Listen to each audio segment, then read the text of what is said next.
আসসালামু আলাইকুম আমার প্রাণের ভাই বোনেরা, তোমাদের সবাইকে অনেক অনেক শুভেচ্ছা আর অভিনন্দন জানিয়ে আমি নাজমুল ইসলাম আবার তোমাদের মাঝে ফিরে আসলাম। ধারাবাহিকভাবে আমরা যেমন ইজি অ্যাকাউন্টিং বই থেকে আমাদের প্রবলেমগুলো সলভ করতেছিলাম অধ্যায়ভিত্তিকভাবে, তারই একটা ধারাবাহিক পর্ব নিয়ে আমি তোমাদের সাথে হাজির। এবং আমি বিশ্বাস করি তোমরা যথেষ্ট ভালো করে পড়াশোনা করতেছো, তোমাদের দিনগুলো চমৎকার কাটতেছে, তোমরা নিজের স্বাস্থ্যের পরিচর্যা করতেছো, সাথে মানসিক যে একটা সুখ, মানসিক পরিচর্যার দরকার সেটাও আছে, সাথে তোমাদের ফিউচারের জন্য, তোমাদের ভালোর জন্য তোমার সবচেয়ে গুরুত্বপূর্ণ যেটা সেটা হচ্ছে পড়াশোনা করা, সেটাও করতেছো। সো চলো তোমাদের সাথে সাথে আমিও আজকে আবার পড়াশোনা শুরু করি। আমরা শুরু করতেছি যশোর বোর্ড 2024 এবং এই অঙ্কটা আমরা যথেষ্ট ভালো পরিমাণে তোমাদের বুঝিয়ে বুঝিয়ে করাবো, খুব স্লোলি করাবো। আমি বিশ্বাস করি তোমরা এটা পছন্দ করবা যেমনটা আগে করছো, ঠিক আছে? সো চলো আমরা এখন অঙ্ক যেটা করতেছি সেটা কোন অঙ্ক? আমরা অঙ্ক করতেছি তোমার কোনটা লক্ষ্মী ভাই? অঙ্ক করতেছি যশোর বোর্ড 2024, যশোর বোর্ড 2024-এর অঙ্ক করতেছি আমরা। এবং সর্বপ্রথম আমি যেমনটা বলি যে চলো আমরা আগে অঙ্কটা পড়ে নেই। তো চলো আমরা আগে অঙ্কটা ভালো করে পড়ে নেই যে ওরা আসলে কি বলছে। ঠিক আছে, প্রথমে দেখো ওরা আসলে বলছে দেখো মিস্টার সালমানের 2022 সালের ডিসেম্বর মাসের লেনদেনগুলো দেওয়া আছে। এবং এখানে দেখো মজার বিষয় প্রথমে বলছে আমাদের প্রারম্ভিক মূলধন বের করতে বলছে। এই কোশ্চেনটা আমার খুবই পছন্দের। এই কোশ্চেনটা করলে আসলে অ্যাকাউন্টিংয়ের একটা বেসিক চমৎকারভাবে ক্লিয়ার হয়। দ্যাটস ওয়াই ইনশাআল্লাহ এটা আমি খুব বুঝিয়ে বুঝিয়ে তোমাদের করাবো। দেন টিছক পদ্ধতিতে ঋণ এবং দেনাদার বিষয়। টিছক পদ্ধতি আমার কাছে খুব টাইম কনজিউম লাগে, বাট নাথিং টু ডু। কোশ্চেনে যদি বলে দেয় অবশ্যই আমাদের করতে হবে, তবে আমি সবসময় চলমান জের ছক পছন্দ করি। এবং চলমান জের ছকে আমাদের করতে বলছে নগদান হিসাব এবং ক্রয় হিসাব। তার মানে এইখানে যে আমার হিসাবগুলো আছে তার মধ্যে থেকে আমাকে ঋণ হিসাব এবং দেনাদার হিসাব আমাকে তৈরি করতে বলছে কি থেকে? এটা করতে বলছে আমাদের জন্য টি ছকে।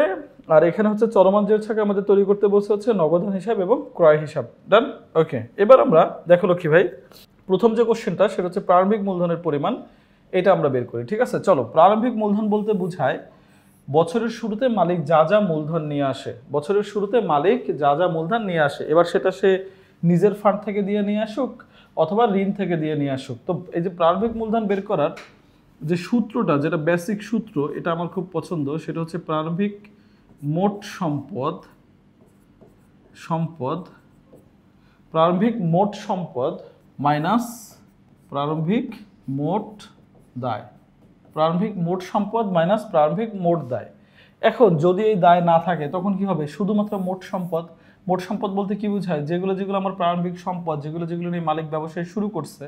তাহলে মালিক ব্যবসায় কি নিয়ে শুরু করছে এই অঙ্ক থেকে আমরা দেখি। প্রথম সে নগদ নিছে কত? 2,80,000। মনে করো তোমার এখানে কোনো এই ব্যাংক ঋণটা নাই, তার মানে তোমার মূলধন এই 2,80,000। মনে করো এখানে ব্যাংক ঋণের বদলে ওরা বলে দিচ্ছে আসবাবপত্র। কি বলে দিচ্ছে? আসবাবপত্র। তাহলে এই যে 2,80,000 আর এই 1,50,000 যোগ করলেই তোমার মূলধন শেষ।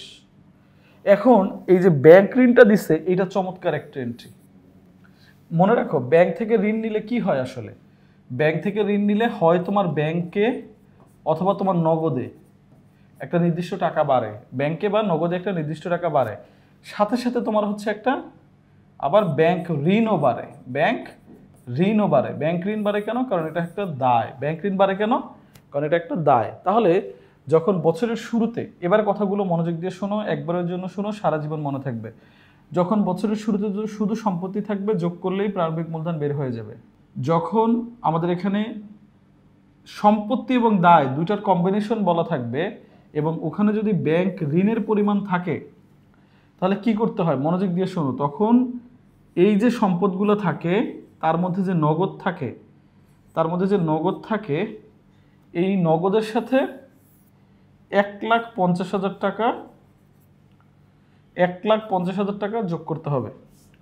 2,80,000 যে টাকা আছে দেখো নগদ থাকে, আর যদি দায়ের দিকে ব্যাংক ঋণ থাকে, কারণ ব্যাংক ঋণের ফলেও তো আমরা একটা নগদ পাইছি, তাহলে এই নগদটাও যোগ করতে হবে।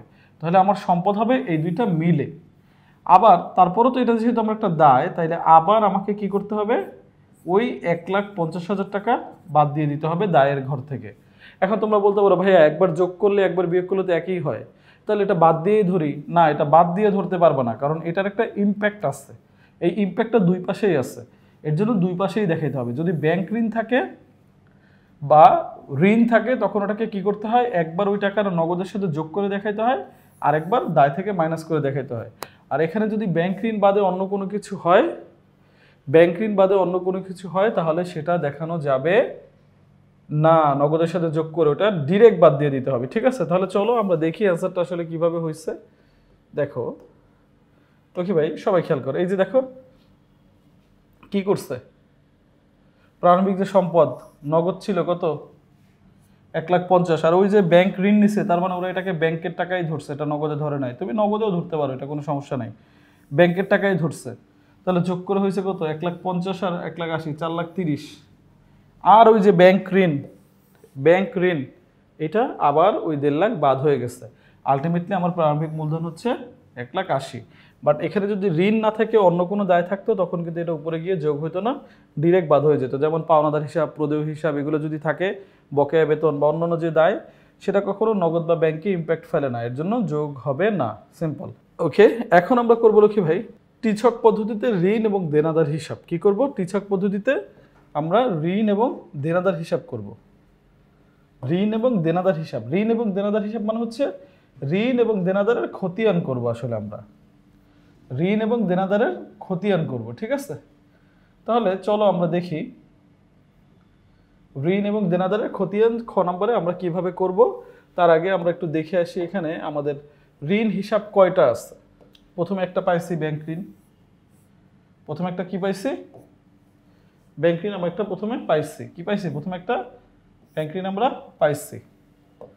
ওকে, এরপরে ঋণ কই আছে, এই যে দেখো 50% ঋণ পরিশোধ করা হলো, এই দুইটা আমরা পেয়ে গেছি, ঋণ দুইটা পাইছি। দেনাদার কই আছে দেখি, এই যে 12% বাট্টায় রমজানের নিকট পণ্য বিক্রয়, দেনাদার পাইছি।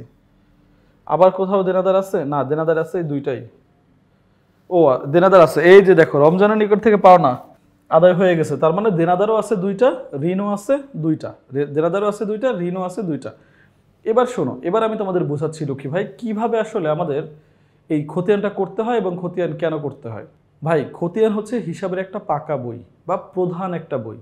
এই বইয়ের কাজ কি, প্রত্যেকটা হিসাবের বই মানে হিসাবকে আলাদা আলাদা করে একটা মানে সংরক্ষণ করা। যেমন ধরো তোমার সারা মাসে 10 বার নগদের লেনদেন হয়েছে, এখন তুমি কি জাবেদার বই থেকে 10 বার করে খুঁজবা?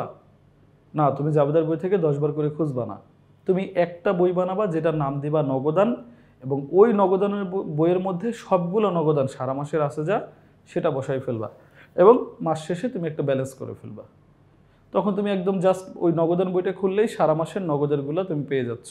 এভাবে ভাড়া করতে পারো, ব্যাংক করতে পারো, বেতন করতে পারো, সবই তো এই সেম পদ্ধতিতেই করে। ঠিক আছে, সো খতিয়ান হচ্ছে হিসাবের পাকা বই, যেখানে সমজাতীয় হিসাবগুলো একটা বই করি, নগদানের জন্য একটা, ব্যাংকের জন্য একটা, এভাবে করে। ঠিক আছে, ওকে, এটা করা যায় কয়টা পদ্ধতিতে, দুইটা পদ্ধতিতে। একটা হচ্ছে টি ছক, টি ছকটা হচ্ছে পুরাতন পদ্ধতি, টি ছকটা হচ্ছে পুরাতন পদ্ধতি, এটা এই টি ছক। আসলে এই পাশে 4টা ঘর থাকে, তারিখ, বিবরণ, দেন হচ্ছে জাবেদা পৃষ্ঠা, টাকা, এপাশেও তারিখ, বিবরণ, জাবেদা পৃষ্ঠা, টাকা, শেষ। এই হচ্ছে তোমার টি ছক। টি ছকটা আসলে একটু টাইম কনজিউম বাট ইজি। ওকে, আমরা শুরু করি। তাহলে প্রথমে আমাদের টি ছক করতে বলছে ঋণ এবং দেনাদার হিসাবে। ঠিক আছে, তাহলে আমরা ঋণ দেখি। প্রথমে ঋণ, প্রথম যে লেনদেনটা আছে এটা ঋণ কি আছে আমার, প্রথম যে আমার লেনদেনটা আছে এটা হচ্ছে ঋণ নিচ্ছি ব্যাংক থেকে।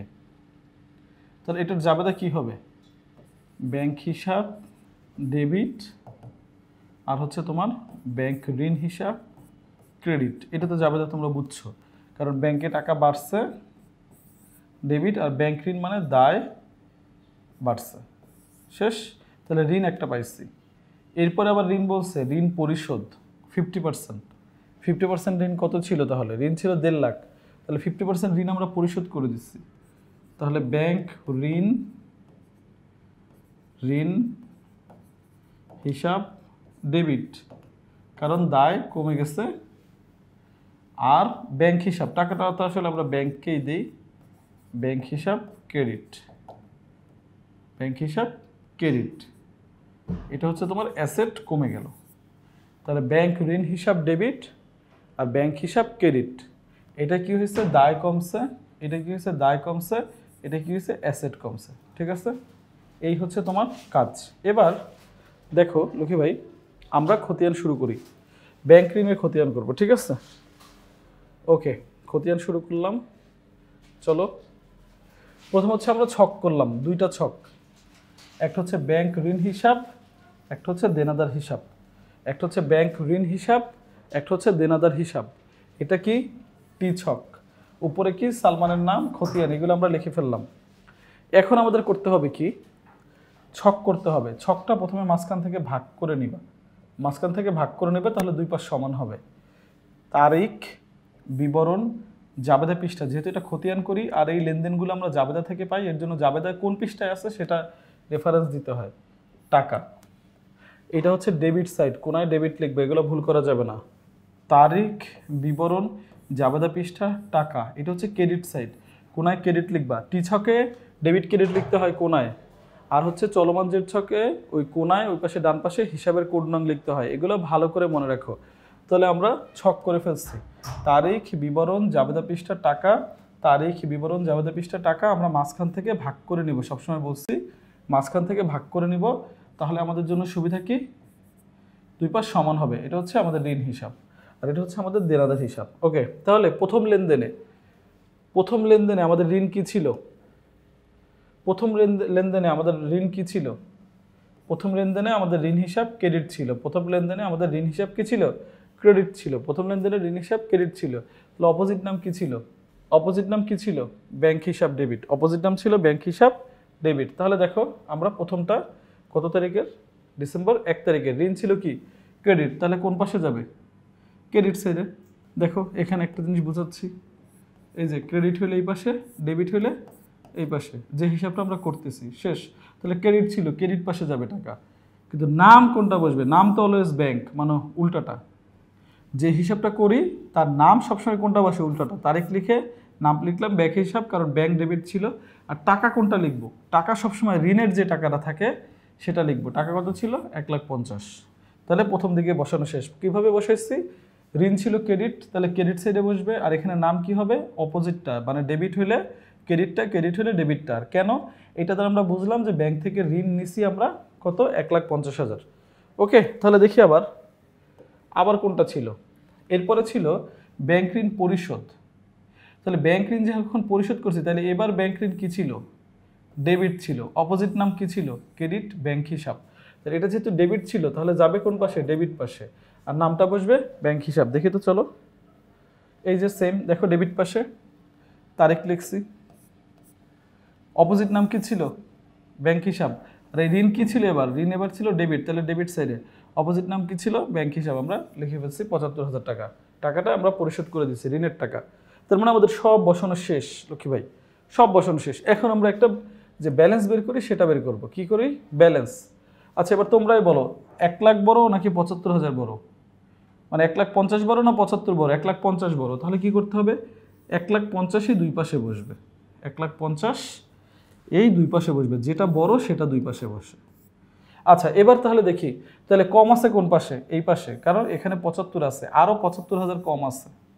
এই যে 75,000 কম আছে, এইটাকে বলে ব্যালেন্স সিডি। যতটুকু কম থাকে এটাকে বলে ব্যালেন্স সিডি বা ঘাটতি। এটাকে কি বলে? ঘাটতি। এই পাশে কত কম আছে? 75,000। আর এইটার তারিখ দিতে হয় যে মাস করতেছো সেই মাসের শেষ তারিখ। এই তারিখটা কোন পাশে দিতে হবে? যে মাসে করছো সেই মাসের শেষ তারিখ। আর এই যে 75,000 টাকা সিডি, সেটা পরের মাসের, এই যে দেখো ব্যালেন্সের নিচে, পরের মাসের ব্যালেন্সের নিচে 2023 জানুয়ারি 1, এই যে ব্যালেন্সটা তার নিচে ব্যালেন্স বিডি নামে 75,000 টাকা চলে যাবে। তার মানে যে পাশে কম থাকে সেটা হয় সিডি, আর ওই সিডিটাই পরের পাশে হয়ে যায় বিডি, অথবা যে পাশে বেশি থাকে সে পাশে হয় বিডি, যতটুকু বেশি থাকে। এখন এই বিডি দ্বারা বলতে বোঝায় কি?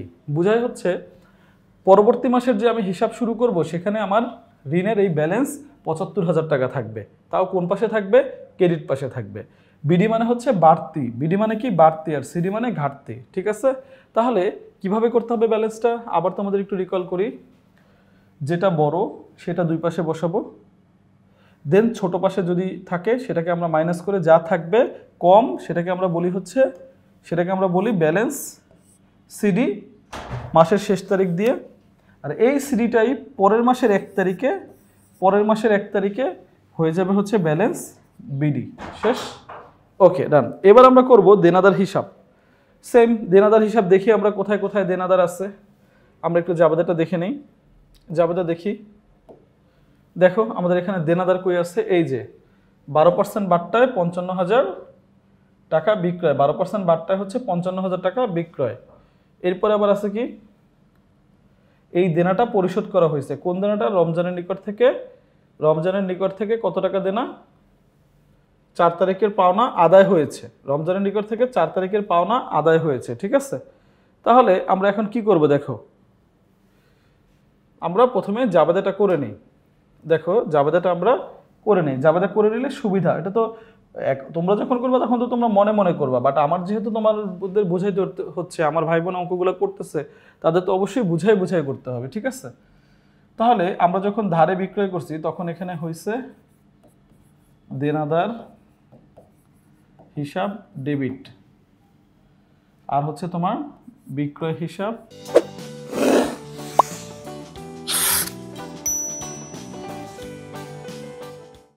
ক্রেডিট। কত টাকা? 48,400। 48,400। এখন বলতে পারো 48,400 কেন ভাই? এই যে 55,000 ছিল, এখান থেকে তুমি 12% বাদ দিয়ে দিছো না? 12% কত আসছে? 12% আসছে কত? 12% আসে প্রায় 6,600। 6,600-র মতো আসছে। এই টাকাটা তুমি বাদ দিয়ে দিছো না? এই টাকাটা তুমি বাদ দিয়ে দিছো না? এর জন্য আমরা এই নিট টাকাটা ডিরেক্ট বসাই ফেলছি। এরপরে কি বলছে? এটা তো গেল বিক্রয় করছি, এরপর বলছে ওই টাকা আদায় হয়েছে। তো যদি আদায় হয় তখন কি হয়? তখন হয় কি, নগদান হিসাব ডেবিট। নগদ টাকা বাড়ে, নগদান হিসাব ডেবিট। আর কি? আর হচ্ছে তোমার দেনাদার, কারণ এখন তো আর সে আমার দেনাদার নাই, সে কমে গেল। দেনাদার হিসাব ক্রেডিট। কত টাকা? ওই যে 48,600।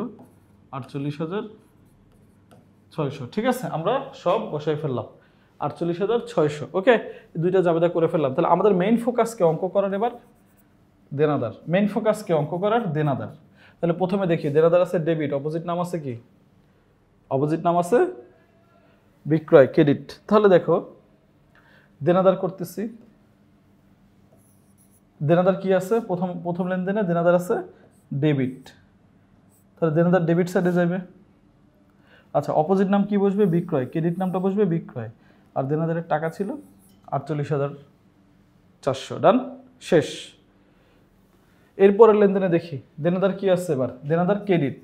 দেনাদার কি? ক্রেডিট। দেনাদার ক্রেডিট। তাহলে দেনাদার কই যাবে? দেনাদার কই যাবে? ক্রেডিট সাইডে যাবে, সেটা বুঝলাম। এখন দেনাদারের অপোজিট নাম কি বসবে এবার? এবার নগদান, কারণ নগদান ছিল আমার ডেবিট, আমি টাকা পেয়ে গেছি। কত? 48,400। এখন আমরা দেখি কোনটা বড়। এখানে কোনোটাই বড় না। দেখো মজার বিষয় হচ্ছে দুইটাই সেম। তাহলে জাস্ট এটাও এটা নামাই দিলাম ক্লোজ, এটাও এটা নামাই দিলাম ক্লোজ। কোথাও কি কোনো ব্যালেন্স সিডিবিডি করা লাগলো? লক্ষ্মী ভাই কোথাও কি কোনো ব্যালেন্স সিডিবিডি করা লাগলো? করা লাগলো না। কারণ কি, এখানে তো আবার কোথাও কম বেশি নাই, দুই পাশই সমান, তার জন্য আমরা দুই পাশের ব্যালেন্স নামাই দিছি, শেষ। এই হচ্ছে আমাদের টি ছক। টি ছক করার সময় আবারও ধীরে ধীরে বলি, প্রথমে ছক করবা, চারটা চারটা করে হয়, উপরে ডেবিট ক্রেডিট। আফটার দ্যাট কি করবা? সিম্পল, যে হিসাব করবা ওটা ডেবিট হলে ডেবিট পাশে, ক্রেডিট হলে ক্রেডিট পাশে, অপোজিট নাম হচ্ছে কি বসে যাবে। সেটা যদি এটা ডেবিট হয় এখানে ক্রেডিট নাম, যেটা এটা ক্রেডিট হলে এখানে ডেবিট নাম। টাকাটা কিন্তু এটার যা আছে তাই বসবে। দেন যোগ বিয়োগ করে ব্যালেন্স সিডিবিডি। যে পাশে কম আছে সেটা হয় সিডি, যে পাশে বেশি আছে সে পাশে লাস্টে এসে ওইটুকু টাকা হয়ে যায় বিডি, শেষ। এবার আমরা চলমান জের ছক করব। চলমান জের ছক আমাদের কোনটা করতে বলছে? চলমান জের ছক আমাদের করতে বলছে নগদান হিসাব, ক্রয় হিসাব। তাহলে নগদান কই কই আছে?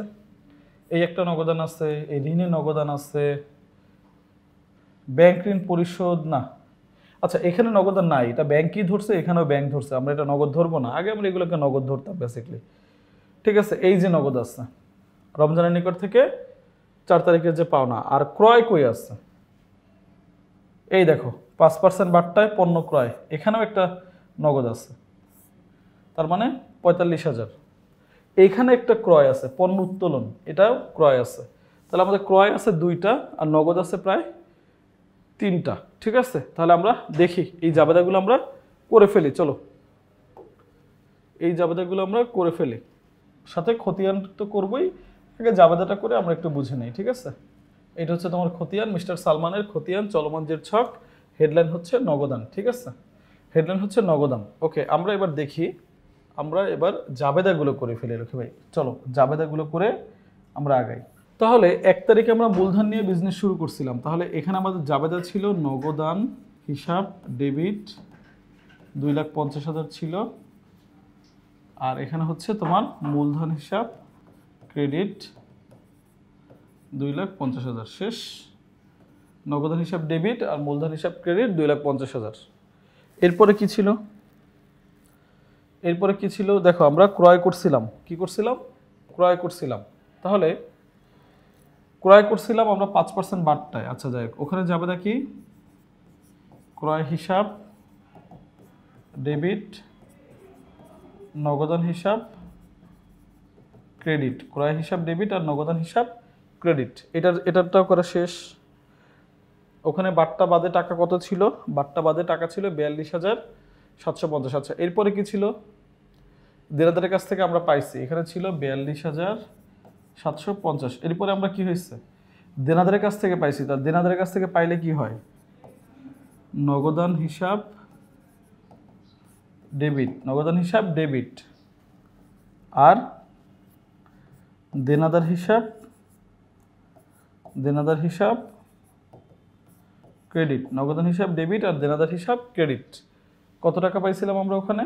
48,400, মনে আছে? শেষ। দেখো আমরা নগদ কোথায় কোথায় আছে বের করে ফেলছি, নগদ কোথায় কোথায় আছে বের করে ফেলছি, নগদ কোথায় কোথায় আছে বের করে ফেলছি। আমাদের মূল কাজ কি? নগদান নিয়ে। আর এই নগদান খতিয়ান করতে গেলে প্রত্যেকটা কি নাম বসবে? অপোজিট নাম বসবে, এটা আমরা জানি, ঠিক আছে? তাহলে প্রথমে আমরা কি করি লক্ষ্মী ভাই? তারিখ বিবরণ, তারিখ বিবরণ, তারিখ বিবরণ, দেন জাবেদা পৃষ্ঠা, তারিখ বিবরণ, দেন জাবেদা পৃষ্ঠা, দেন ডেবিট টাকা ক্রেডিট টাকা, ডেবিট টাকা ক্রেডিট টাকা। এরপর হচ্ছে জের বা ব্যালেন্স, তুমি যেটা লেখো ডেবিট জের ক্রেডিট জের, উপরে হিসাবের কোড নাম। এই হচ্ছে ছক। তাহলে চলমান জের ছকের ছক কি আমার সাথে সাথে একটু বলো? তারিখ বিবরণ, জাবেদা পৃষ্ঠা, ডেবিট টাকা ক্রেডিট টাকা, আর হচ্ছে ব্যালেন্স বা জের, ডেবিট ব্যালেন্স ক্রেডিট ব্যালেন্স। তার মানে আমার যদি টাকা এইটাই বেশি হয় তাহলে ব্যালেন্স এখানে হবে, যদি এইটাই বেশি হয় তাহলে ব্যালেন্স এখানে হবে। এখন তোমাদের একটা গোপন কথা বলে দেই, নগদের ব্যালেন্স কখনো ক্রেডিট হতে পারে না। নগদের ব্যালেন্স কখনো ক্রেডিট হতে পারে না, কারণ তোমার কাছে যে টাকা আছে তুমি তার চেয়ে বেশি ব্যয় করতে পারো না। তোমার কাছে যে টাকা আছে তুমি তার চেয়ে বেশি ব্যয় করতে পারো না, ঠিক আছে? তাহলে আমরা শুরু করি নগদান। দেখালো কি ভাই করতেছি কি? নগদান। ফোকাস কোথায়? পুরোটা নগদানে। ওকে, ডান। তাহলে প্রথম লেনদেনে নগদান কি ছিল? ডেবিট ছিল। প্রথম লেনদেনে নগদান কি ছিল? ডেবিট ছিল। তাহলে অপোজিট নাম কি? মূলধন। লিখছি। নগদান যেহেতু ডেবিট, টাকা কই যাবে? ডেবিটে যাবে। কত? 2,80,000। ব্যালেন্স কত? 2,80,000 শেষ। পরের লেনদেনে নগদান কি ছিল? ক্রেডিট ছিল। পরের লেনদেনে নগদান কি ছিল? ক্রেডিট ছিল। পরের লেনদেনে নগদান কি ছিল? ক্রেডিট ছিল। কত টাকা ছিল? 42,750। নগদান ক্রেডিট, বিষয় না। নাম এখানে বসবে, নাম এখানে বসবে, ডেবিটটা বসাইলাম। নগদান ছিল ক্রেডিট, টাকা ক্রেডিটে কত? 42,750। এখন কি তাহলে তোমার কাছে টাকা 2,80,000 আছে? নাই। 2,80,000 ছিল আগে, সেখান থেকে 42,750 চলে গেলে 2,37,250 তোমার কাছে আছে।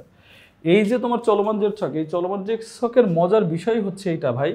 চলমান জের ছকের মজার বিষয় হচ্ছে এইটা যে আমরা কি করতে পারি? দিনে দিনে আমাদের ব্যালেন্সটা বের করতে পারি। দিনে দিনে আমরা জানতে পারি আমার হাতে এখন কত আছে। সেটা দেন ডিসেম্বর 22 তারিখে আমরা টাকা পাইছি। কার কাছ থেকে পাইছি? টাকা পাইছি আমরা রমজানের কাছ থেকে। দেখো তো, এই যে নগদান ডেবিট ছিল, তাহলে নগদান কই যাবে? ডেবিট পাশে। নগদান কই যাবে? ডেবিট পাশে যাবে। নাম কি হবে? ওই যে অপোজিট ক্রেডিটটা, দেনাদার। ডেবিট পাশে বসাইছি, দেন এটার সাথে এটা যোগ করে হয়ে গেছে 2,85,650। 2,85,650। এই হচ্ছে আমাদের নগদানের ব্যালেন্স। কিভাবে করছি? মেইন ফোকাস নগদান, মেইন ফোকাস নগদান, সিম্পল। এটা ডেবিট হলে টাকা ডেবিটে গেছে, এটা ক্রেডিট হলে টাকা ক্রেডিটে গেছে। আর নামটা সবসময় উল্টাটা, যদি ডেবিট হয় নাম এখানে ক্রেডিট হয়েছে, যদি এটা ক্রেডিট হয় নাম এখানে ডেবিটটা হয়েছে। শেষ। দিনে দিনে আমরা ব্যালেন্স বের করে ফেলছি। এরপরে আসবো আমরা আমাদের ক্রয় হিসাবে। ঠিক আছে লক্ষ্মী ভাই, চলো আমরা ক্রয় হিসাবটা দেখি। ওকে, আমরা ক্রয় হিসাবটা দেখে আসি। ক্রয় আমার কোথায় কোথায় আছে, চলো ক্রয় দেখে আসি কোথায় কোথায় আছে। এই যে ক্রয় আছে আমার এখানে, ক্রয় আছে 5% বাট্টায়, এই যে 45,000। আর আছে কই? মালিকের ব্যক্তিগত প্রয়োজনে পণ্য উত্তোলন, মালিকের ব্যক্তিগত প্রয়োজনে পণ্য উত্তোলন। ঠিক আছে, তাহলে আমরা চলো দেখি জাবেদাটা করে ফেলি। জাবেদা তোমাদের আমি করে করে করাচ্ছি তোমাদের বোঝানোর জন্য, যেন এটাই প্রথম অঙ্ক এভাবেও করতে পারো। তাহলে ক্রয় করছি, তাহলে ক্রয় হিসাব কি হবে? ডেবিট বাট্টা বাদে তাহলে কত? 42,750 বাট্টা বাদে, তাহলে কত হবে? 42,750 বাট্টা বাদে কত হবে? 42,750। ক্রয় করছি কিসে? নগদে, নগদান হিসাব ক্রেডিট, নগদান হিসাব ক্রেডিট। ক্রয় হিসাব ডেবিট আর নগদান হিসাব ক্রেডিট, ক্রয় হিসাব ডেবিট আর নগদান হিসাব ক্রেডিট। জাবেদা শেষ। পরেরটা কি ছিল? মালিক নিচ্ছে, তাহলে মালিক কিছু নিলেই উত্তোলন, মালিক কিছু নিলেই উত্তোলন, উত্তোলন হিসাব ডেবিট। মালিক কিছু নিলেই উত্তোলন, উত্তোলন হিসাব ডেবিট। মালিক কিছু নিলেই উত্তোলন, উত্তোলন হিসাব ডেবিট। আর মালিক কি নিচ্ছে? ক্রয় নিচ্ছে, মানে পণ্য নিচ্ছে, তাহলে পণ্য হিসাব ক্রেডিট বা ক্রয় হিসাব ক্রেডিট। উত্তোলন হিসাব ডেবিট এবং ক্রয় হিসাব ক্রেডিট, উত্তোলন হিসাব ডেবিট এবং ক্রয় হিসাব ক্রেডিট। তাহলে এখানে ক্রয় কি আছে? ডেবিট, ক্রয় কাজ, এটা নিয়ে। এরপর এখানে ক্রয় কি আছে? ক্রেডিট, এই ক্রয় নিয়ে কাজ আমাদের। ঠিক আছে, তাহলে দুইটা ক্রয় আমরা কি করে ফেললাম? বুঝে ফেললাম কোনটা কোনটা আছে। চলো এবার আমরা খতিয়ান শুরু করি। তাহলে তাহলে চলমান যে ছকের খতিয়ান করার প্রথম কি ছক? প্রথম হচ্ছে তারিখ, বিবরণ, জাবেদা পৃষ্ঠা। কারণ এই যে রেফারেন্সগুলো জাবেদা থেকে পাই, এর জন্য দেয়া ডেবিট টাকা, ক্রেডিট টাকা। এটা হচ্ছে এই আমাদের হিসাব অনুসারে, ডেবিট হলে টাকা এখানে, হিসাব ক্রেডিট হলে টাকা এখানে, দেন জের বা ব্যালেন্স, মানে এই যে ডেবিটের জেরটা এখানে, ক্রেডিট জেরটা এখানে। সহজ কথা, এই ডেবিট বা ক্রেডিট যার টাকাটা বেশি থাকবে, যতটুকু ব্যালেন্স ততটুকু এখানে থাকবে। শেষ। এবার প্রথম লেনদেনে আমার কি ছিল? ক্রয় ডেবিট ছিল। প্রথম লেনদেনে ক্রয় আমার কি ছিল? ডেবিট ছিল। তাহলে ক্রয়ের যদি ডেবিট ছিল, টাকাও ডেবিটে যাবে। টাকা কই যাবে? ডেবিটে যাবে। তাহলে অপোজিট নাম এখানে কি হবে? ক্রেডিট নাম কি হবে? নগদান। আর ক্রয় যেহেতু ডেবিট, টাকা ডেবিটে, ব্যালেন্সও ডেবিটে। শেষ হলো। এরপরেরটা আমার ক্রয় কি ছিল দেখো তো? এরপরেরটা আমার ক্রয় ক্রেডিট ছিল। তাহলে অপোজিট নাম কি ছিল? উত্তোলন। চলো দেখি, অপোজিট নাম হচ্ছে উত্তোলন, তাহলে অপোজিট নাম আমরা উত্তোলন লিখছি, অপোজিট নাম উত্তোলন লিখছি। আর ক্রয় এবার কি ছিল? ক্রেডিট ছিল, তাহলে টাকা কই যাবে? ক্রেডিটে যাবে। তাহলে ব্যালেন্সে তো একটা চেঞ্জ হবে, ব্যালেন্স তো আর আগের মতো থাকতেছে না। আগে ছিল কত? 42,750। এখন যেহেতু 5,000 চলে গেল, তাহলে 37,750, এটা হচ্ছে আমার ক্রয়ের ব্যালেন্স। ঠিক আছে লক্ষ্মী ভাই? তাহলে এই ছিল আমাদের একটা চলমান জের ছক। কি করছি? প্রথমে তারিখ, বিবরণ, জাবেদা পৃষ্ঠা, ডেবিট টাকা করে ছক করে ফেলছি। দেন আমরা ক্রয়কে ফোকাস করছি। ক্রয় যদি ডেবিট হয় তাহলে নাম এখানে ক্রেডিটটা বসছে, ক্রয় যদি ক্রেডিট হয় নাম ডেবিটটা বসছে, আর ক্রয় ডেবিট হলে টাকার ডেবিটই বসছে, ক্রেডিট হলে ক্রেডিটে, কারণ এটা ক্রয় বেসড হিসাব। ও যেটা টাকা সেখানেই বসবে, আর ব্যালেন্স নেমে গেছে যোগ বিয়োগ করে। শেষ। তাহলে লক্ষ্মী ভাই আমরা হচ্ছে গিয়ে সলিউশন করলাম যশোর বোর্ড 2024-এর একটি অঙ্ক, এবং আমি বিশ্বাস করি তোমরা এই অঙ্কটা যথেষ্ট পরিমাণে পছন্দ করছো, কারণ আমি এখানে তোমাদের প্রারম্ভিক মূলধনের একদম চমৎকারভাবে পিন পয়েন্ট সহকারে বিকল্প কী হতে পারে এভাবে করে বুঝাই ফেলছি। দেন হচ্ছে একটা টি ছক কীভাবে করে, একটা চলমান জের ছক কীভাবে করে, সবই তোমাদের চমৎকারভাবে বুঝাইছি, যেন তোমাদের কোনো আসলে প্রবলেম না হয় এবং তোমরা কখনো আনওয়ান্টেড ফিল না করো। ঠিক আছে? সো আমি আশা করি তোমরা সবাই এটাকে ভালো করে এনজয় করবা, ভালো করে করবা। তোমাদের সবার প্রতি অনেক অনেক শুভকামনা। এই বলেই আমি হচ্ছে বিদায় নিচ্ছি আজকে থেকে। তাহলে আসসালামু আলাইকুম, আমি নাজমুল ইসলাম তোমাদের সবাইকে শুভেচ্ছা জানাচ্ছি। আল্লাহ হাফেজ।